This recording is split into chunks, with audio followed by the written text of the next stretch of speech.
Hi, welcome back to Katie Rants. Yesterday I did a book review of 1 Second After, which is a really great book to understand the possible consequences of an EMP attack on the United States. So today I'm going to go into a little more detail about what you can do to be prepared in case an EMP happens, and what you can do immediately after that 1 second after, immediately when an EMP might occur. Like if it happens, what do you do at that moment?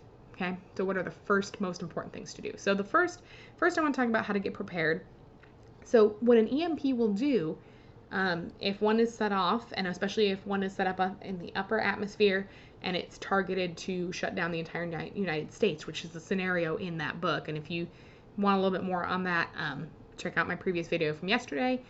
But if if an EMP happens, you're not going to have access to your technology. You're not going to have access to the internet, so you're not going to be able to look things up. So one big thing to do is to research, okay, to learn as much as you can about survival techniques, survival skills, and what you need to know when this happens. So the more research and studying you can do right now, the better, because you're not going to have access to this information.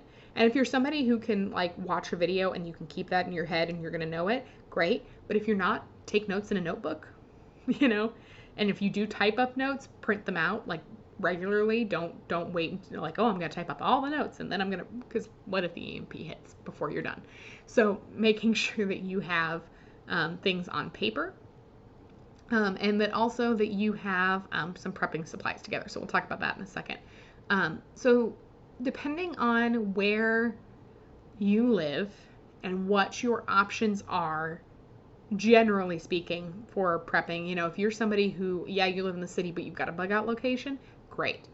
You need to think about how far that bug out location is and that sort of thing. I'll talk again a little bit more about that. But if you're somebody who lives in the city and you don't have a place to go out in the country, you don't have either a bug out location, or, as I've talked about before, a family member or friend who lives out in the country who you've discussed this plan with, right? So you don't want to show up at their place uninvited, unannounced, right? You want to have that discussion with them if that's something you're concerned about. But if you don't have some place like that, you really need to start looking at your wilderness survival skills. Because if you're not going to be able to go out to your cabin in the woods, you're not going to be able to go out to your friend's farm, you do need to be really looking right now at how do you build yourself a shelter out in the wilderness. Okay, because if an EMP strikes, you are going to need to get out of the city as quickly as you can on foot. Because the big thing, again, if an EMP strikes, the big thing is going to be that all the cars don't work, right? And that's really the long-term problem, because all the cars don't work, all the trucks don't work, all the planes don't work, and so you can't get supplies into the city, and that's going to cause a real quick breakdown in social order, and then you're not going to be able to drive out of the city either. So you're going to be either stuck trying to survive in a city that has no resources and an increasingly desperate and scared population, or you're going to need to walk out on foot. So you need to have your bug out bag, your supplies. You also need to know some stuff about how to survive with very little, because you're not going to be able to carry much with you. You're not going to be able to pack your car up full of stuff. You're going to have to take what you can carry, and you don't want to overload yourself, because that's going to slow you down and make it harder for you to get out. And you're going to burn more calories if you're walking on foot with a heavy backpack, and you're going to need to be thinking about that with food and all that sort of thing. So if you do live in the city or even in the suburbs, you need to consider where you would go, plan out a route. You'd at least want to start by going towards maybe a national park or state park, like a wilderness preserve or refuge. That'd be a great place to start heading to, but you may need to keep moving after that. That may not be your permanent setup. You're going to need to get as far away from the city as you can, and it may take you days or even weeks to get as far away as you need to be. If you do live in a rural area and you do maybe have more capability to be self-sufficient, especially if you live on a farm or you live in a farming community and you've got a neighbor who you could kind of buddy up with, again, with having had that conversation with them prior. You do need to also be prepared for the fact that the people from the city who are unprepared, who are panicked and desperate and willing to do whatever they have to do to provide for themselves and their families, they're going to be headed your way because they're going to assume you have food. So if you are in the city, you need to get out of the city. If you're in the rural areas, if you're in the farm towns, you need to be aware that people are coming out of the city. So, because cities are not prepared to sustain the populations that they have without a robust supply chain. And if that supply chain breaks down, all those people, they're either going to die or they're going to disperse. And the dispersal is what you in the country need to be worried about, because they're going to assume that you have food, because food comes from farms. They don't realize that you have food at certain times of the year that you ship out. You don't necessarily keep stuff stored up, and that you're not going to have things year round. Because prior to our supply chains, what people did was they grew food, they stored food, right? They preserve food, but we don't do that the same way today that we did then. Some people do. Some people are keeping those arts of preserving and canning and all of that alive, so that they're more self-sufficient. But the majority of us don't know how to do that, and we don't understand how that process works. And so they're going to come to your farm expecting you to just have crops all the time. And in reality, if you've stored stuff up, you might have enough to get your family through until your next harvest. But you're not going to have enough to get your family and every person who comes out of the city expecting you to have food, and to keep them going. So it is very, very important that not only do you store up, if you're in a rural area, not only do you store up food and supplies, but also the ability to defend yourself. And so now let's go back to the city people. If you're a city person, you're leaving, don't expect that you're going to go walk into a rural community, a farm community, and just go around asking for food. More likely you may get shot because they're defending themselves, because they're concerned that you are going to come up and take from what they need to feed their families. So rather than putting yourself in that situation and trying to ask for supplies from them that they can't spare, it's more important for you to try and find ways to be self-sufficient. Now, one way to do this without necessarily trying to build your own homestead from scratch out in the wilderness, which you can do, and that's an option, but another thing is to have some skills that are useful in a survival scenario. So first aid and CPR skills are really important. Any kind of medical skills that you can develop. If you are a doctor or a nurse, or you have any kind of medical training, that's a huge bonus, because medical skills are going to be in short supply. Medical professionals in short supply. You're not going to have ambulances.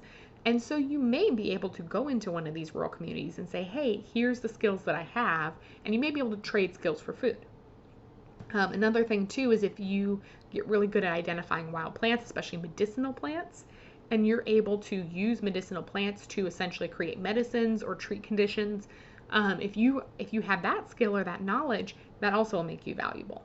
If you're really good at sewing, if you're a seamstress, you're a seamster, I don't know if that's a thing, but if you're good at sewing, if you're good at knitting, if you're good at crafts that can be practical, right? Not just, embroidery is one thing, but being able to actually make things that are practical, that's a huge skill. Although a lot of people in those communities already have that skill. So you do need to think about what's in demand. And that's where the medical skills are going to be most in demand, because not everybody's going to have that. They may have some of those skills, but the more you have, the more you can trade, the better. And there are all kinds of different things that you could potentially trade as skills, but you do need to have something. And sadly, software programmer or, IT professional, those are not going to be in-demand skills. They're skills, and they're very useful right now, but they won't be useful after an EMP. At the same time, if you understand how phone lines worked prior, back in the days of the switchboard, that may be a big thing.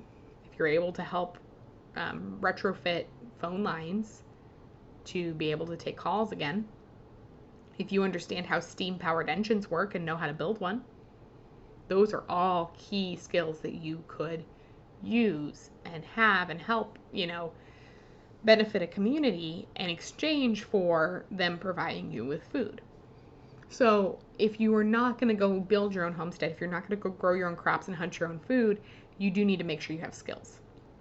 So, and that you also are willing to hear no. And that's the other big thing, is that you are prepared to potentially walk again for days or weeks before you find a place you can settle down, whether that's out in the wilderness or whether that's a community that's willing to take you in, because they may not be willing to take you in, and you have to be prepared to keep going.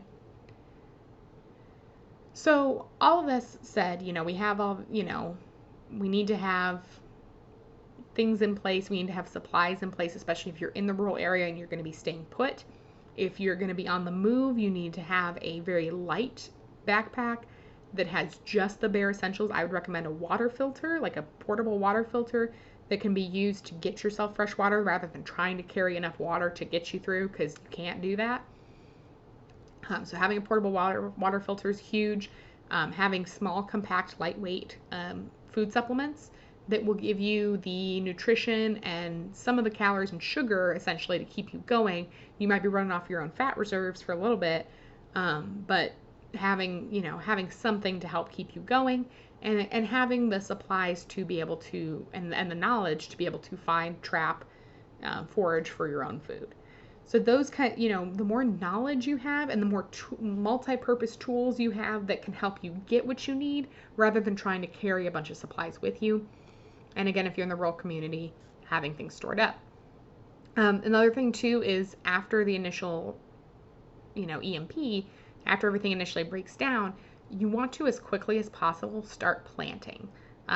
Depending on what time of year it is, and depending on where in the where in the world you live or what climate you're in, you may have a harder time doing this. But you need, it's ideally you want to know, is there stuff I can grow even in the harsher times of the year, in the winter and whatever? Or if there's not, then you want to emphasize those hunting skills and things like that to be able to get food, and then be ready to plant when spring comes. So, but knowing what grows at different times in your region, and especially knowing how you can kind of stagger crops so that you always have something growing as much as you can. So I live in Texas. In our climate, we can grow something just about any time of year. Like even in the middle of winter, I can be growing broccoli and potatoes and things like that. So if you can be growing, if you know what can be grown at different times of the year, and you have those seeds on hand, and that's another key thing, is being able to stock up on seeds, and have a stockpile of seeds that can be grown that you can essentially go start planting immediately, especially if it's in growing season, when the EMP hits. So even if you're on foot, if you're going to be walking out into the wilderness, you can get some seeds. Now there's a couple ways to do this. There's some survival seed packs online. I do have one of those. I also put together my own custom seed pack. I went to my local nursery, local garden supply store, and I picked out some specific seeds that I would want to grow right away. These would be my first things to grow when this kind of thing happened. I like in that same week I would be planting these things. And they're high protein things like beans and other, just very high protein, high nutrient density, as well as some herbs for medicines. And that's the other thing. Like I said, it's good to know what herbs can be used medicinally. In an EMP, there's going to be a supply chain breakdown, and if you are dependent on a medication, you will not be able to get it. So if you can stock up on your medication, if you can have some extra on hand to get you through a month or two, that's great. And so you want to rotate through because medication does expire. So what you want to do is have your stockpile if you're able to. You've got medication for the next, let's say, 3 months. Okay. You want to use old stuff first, and then always have at least a month or two on hand. So as you your stockpile goes down, you order some more, and then, you use up the oldest things first and you cycle them through. And that way, you always have a couple of months of good medication that is not expired and that is going to last a while that you can use. And depending on what your medical conditions are and what your medication does, and whether it's an as needed basis versus a daily thing, in some cases you may be able to ration it and to make it last longer, but ideally you don't want to be doing that unless you absolutely have to. So one thing to look into, depending on your medical condition, is are there herbal supplements, are there plants that I could grow that would help maybe not replace my medication, but maybe help stretch it out a little further, or in some cases actually replace it. Okay, so without going into too much detail, my husband has a medication that one of its properties, or one of the things that it does, is it reduces inflammation, and it does stuff to his immune system and all of that. But the condition that he has to do with inflammation, and so if you can reduce inflammation, even if he can't get his regular medication, that could be helpful in reducing and mitigating his symptoms. Because, he and I are very aware that if an EMP happened, if this stuff happened, he would not be able to get his medication. It's not something he can have stored up, and it would be gone. It would not be an option. Now, thankfully, he can survive without it, but over time, it could cause long-term problems. And so looking into ways to mitigate those symptoms. And so I'm looking at plants that are anti-inflammatory and that also help, he and I both have anxiety and things like that, and being able to supplement those things. So lemon balm and chamomile are both anti-inflammatory and anti-anxiety. So if you have anxiety, those can be really good for that as well. So I'm looking at things that can be planted that can help mitigate those needs as well. So whether you are in the rural area or whether you're going to be heading that way, you should have seeds with you that you can plant when you get where you're going. If you're going to store up seeds, ideally you want them in a airtight container that has no moisture, and there's different ways that you can do that. One thing that you can do is those little silica gel packs that you find in shoes. If you have some of those laying around, great. If you don't, they actually sell them on Amazon, and they're actually rechargeable. So you can essentially, with heat, you can dry them out again and then reuse them. But that's not really important for this. You might want to get a thing of those. It's like $10 for like this pouch of like 50 of them. And what you do is you just take one of those packets and you put it in the little container with your seeds, right? So if you've got a little container, a little bag that's got all your seeds in it, you put one of those in there. And I actually have several like bags within bags of seeds, and I've got one in each of the little bags. And it'll keep them dry. And then you also want to put them in your refrigerator or even the freezer. You can if your freezer stays pretty constant, you can do that. And you can put them in the refrigerator or freezer until the EMP happens, and then you take them out. Okay? You leave them in there until then. Now, obviously, if and when an EMP happens, your fridge and freezer won't do much good anymore, but your seeds should still be, if they're properly stored and they're dry and all of that, they should actually be just fine.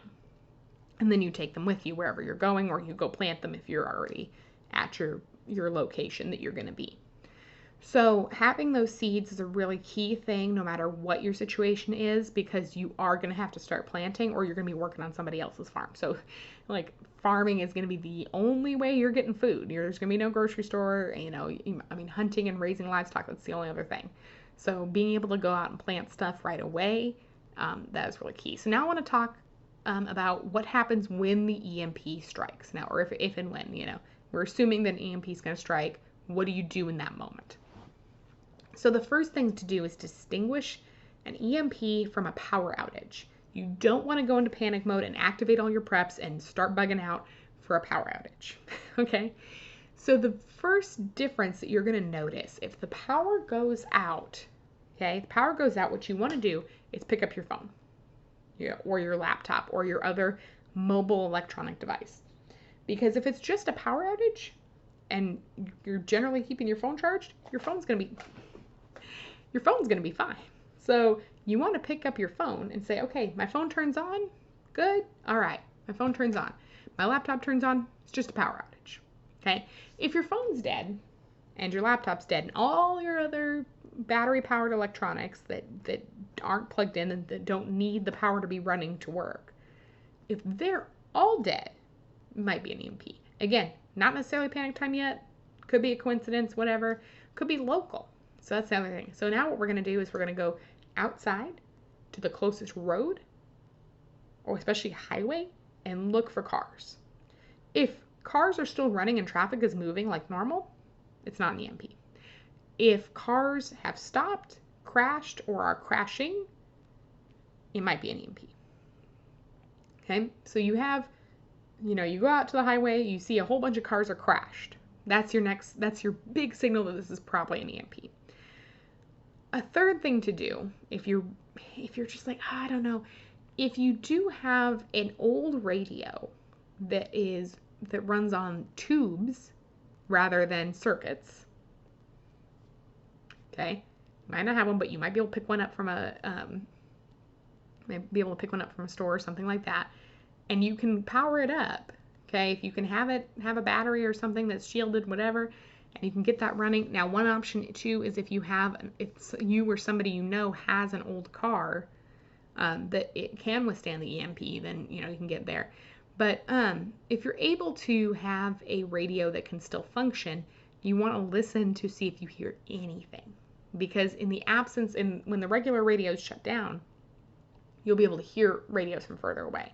And another thing to do with this is there are instructions for making a Faraday cage. And one thing that I'm looking into is having a ham radio that I put inside a Faraday cage. And a ham radio that I'm not intending to use until this kind of thing happens. And so if I have it charged up, the battery's charged, and it's inside the Faraday cage when I'm not using it, and the EMP strikes, I should be able to get it out of there, turn it on, and listen. Do I hear any signals from anywhere? And how far away am I hearing signals from? Okay. Am I hearing a radio station from California? I live in Texas. Am I hearing a radio station in California? Am I hearing something from New York? Am I hearing something from Mexico? Right? Is that all I'm hearing is something from Mexico, or maybe even something further away? So that's another key thing, because that can help you determine if it's local. Because if you can't hear any of your local radio stations, but you can hear something from, way out, in Canada, and maybe it's a news broadcast that's reporting on it, you can hear a news broadcast, you can hear the NOAA weather broadcasts. Those can all be indicators of how widespread the issue is and how long it's going to be before there is a rebuilding of infrastructure. But if you don't have that set up, if you don't have the working radio, you don't have the Faraday cage, none of that, and you do just see my phone doesn't work, and the cars are stopped and the power's out, you can probably safely assume it's an EMP and that it's time to activate all your preps. So, you see that the cars are crashing or stopped. Everything's stopped. Nobody's phone is working. You might even see people outside, like, looking at their phones, like, what the heck happened? You might see people trying to make stuff work, trying to figure it out. That is your signal that it is time to move. If you are in the city and you're going to be getting out, you grab your bug out bag, you grab any self-defense tools that you have, whether they are firearms or not, whatever you happen to be planning to use. So you should have some method of self-defense, ideally some kind of self-defense tool, whether it is a blunt weapon, a sharp weapon, a firearm, whatever it is, you should have something that you're going to use for self-defense. So you grab that. Again, you don't want to load yourself down too much. So if you have multiple options for a self-defense tool, you're going to want to make sure you have something that is versatile. If it uses ammunition, that it's ammunition that it's easy to find, that is common, because eventually you're going to run out and you're going to need to get more, and it needs to be something that there's a lot of, and that will function to stop somebody who is trying to harm you. So you don't want something that's like, let's say we're talking about firearms. A .22 is great for hunting rabbits. It's not necessarily good for stopping somebody who's desperate and panicky and trying to harm you, because they're more likely to keep going if they get hit by a little .22. They may die later from an infection, but it's not going to help you in the moment. So having your self-defense tool, having a small amount of ammo. You don't want to carry large, heavy things of ammo with you if you're on foot. So you want to be smart about what you carry with you. And, your bug out bag and everything. And then you want to get going that moment, that 1 second after you've gone out, you've checked, you've seen, okay, this is an EMP, we go. And that's the point of having a bug out bag, is that you don't have to sit and pack stuff up. The most you should have to do is go into your fridge and grab your seeds That should be the only last thing that you have to do. Now, the downside to having the seeds in your fridge is that if let's say you're carrying your bug out bag in your car like you should be when you go places, and EMP hits while you're driving, you're going to lose control of your car, or your car's going to shut down, and you may not be able to brake. So you're of course going to want to try and steer as safely as you can to the side of the road. Try and get onto the shoulder, or get into an empty lane where you can let your car run out of momentum and come to a stop safely. You should have a first aid pack in your bug out bag always, in case you do get into a crash and you do get injured, that you can administer first aid to yourself, or somebody can administer it to you. And anybody else who's in your vehicle or anybody else nearby, you don't want to become the medic, right? So if you get into that crash, you don't want to get stuck trying to take care of everybody, because there's going to be a lot of injuries, there's going to be a lot of fatalities in this initial thing, and you don't want to get stuck there. And your first aid kit is probably going to be limited. You're not going to be able to take care of anybody anyway, or everybody anyway. And so you're going to want to prioritize maybe if you hit somebody else, if you crashed into somebody else, and they're injured, then yes, go take care of them. But and take care of anybody who's in your own vehicle, but then you need to keep moving. Okay? And that's going to be hard because they're going to see people who need help. But if you get stuck there, you're not going to be able to take care of yourself. So then you need to get moving. So from wherever you are, you need to try and get to your bug out location. Depending on your circumstances and how close you are to home, you might be able to go home first, get anything that you left at home, and then keep moving. But ideally, you want to have some basics with you so that if you are far away from home, you can just keep walking farther and not go home first. Now, this does get trickier if you have family members that you need to gather together. So again, so this may be a matter of having a rendezvous point. Let's say that, you're at work, a common place that you might go, especially once this COVID stuff changes. But let's say you're at work, and you're at a common place that you are, and your family's at home, or maybe even you're at work, your spouse is at their work, and your kids are at school. What is a rendezvous point where everybody can meet up? Yeah, so that's another key thing, is if you've got your family and you're going to try and bug out together, you need to have a rendezvous point, ideally one that is the shortest distance from all of the points, or in the case if you have young children, maybe that rendezvous point is their school or somewhere near their school that is not too far for them to go on their own. So that's another conversation to have, is what happens if I'm stuck away from home when this occurs. And again, it's a reason to carry your bug out bag with you everywhere. I keep mine in the trunk of my car so that if I am out and about, something happens, I'm able to keep going. And now, again, like I said, if my seeds are in my fridge, I got a problem.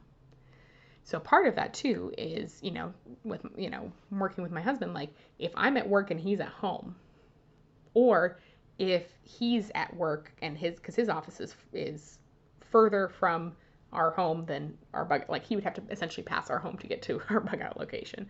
So for him, if he's able to start walking towards our bug out location, stop off at our home and get the seeds, he needs to know, oh, I need to get the seeds while I'm here. I'm going to get whatever other supplies I need, and I'm going to get the seeds.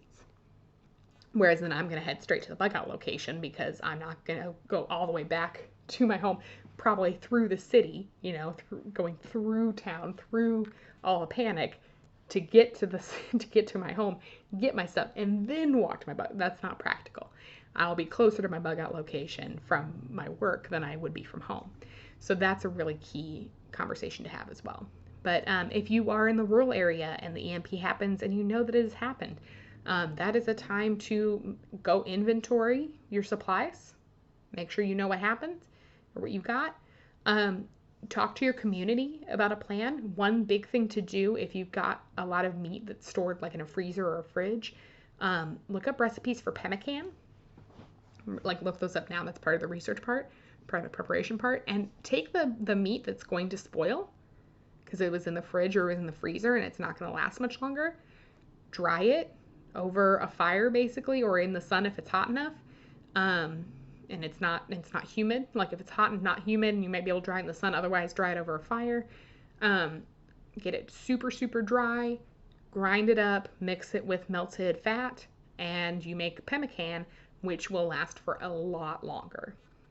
So that is another key thing to do. If you're in a rural community and your community can work together and you can kind of get this organized, or even if you're doing it at home on your own, let's say you've got meat in the chest freezer, you know it's not going to last very long. You want to thin slice it, dry it till it's dry and brittle, grind it up with mortar and pestle if you have to, and make some pemmican, because that's going to be a key long-term survival food for you.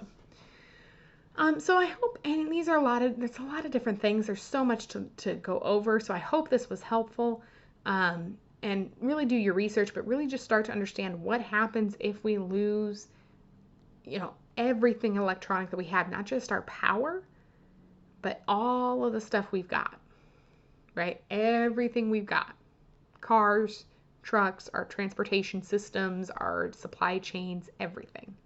And really just think about, okay, what would you need to do? All right. Thank you guys, and I'll see you again soon.